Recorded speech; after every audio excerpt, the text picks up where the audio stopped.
Nilipat ko nga pala si mama sa doktor ko. After nga siya mabigyan ng request ng doktor, may pupuntahan kami. Hindi na nga kami nagpasundo dyan kasi nga may pupuntahan kami sa palengke ng Blooming Treat.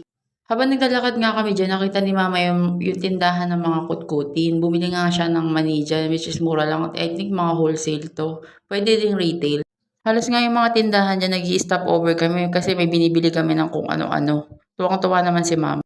Fast forward, nakita na nga namin ni mama yung palengke ng Obrero Market kung saan yung bilihan ng palabok kay Nanay Deli. Nakita ko nga to kahapon kay ka-food trip at inaya ko nga si mama na dayuhin namin at tikman namin.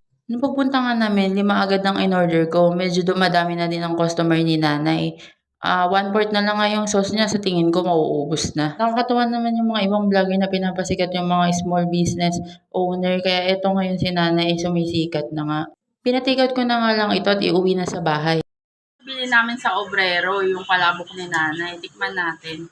Ang pinili ko pala yung yung manipis. Tapos lagyan natin ng kalamansi. Bihon.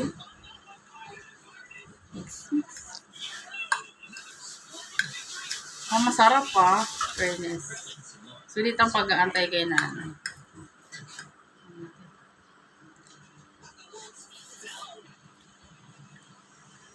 Sarap?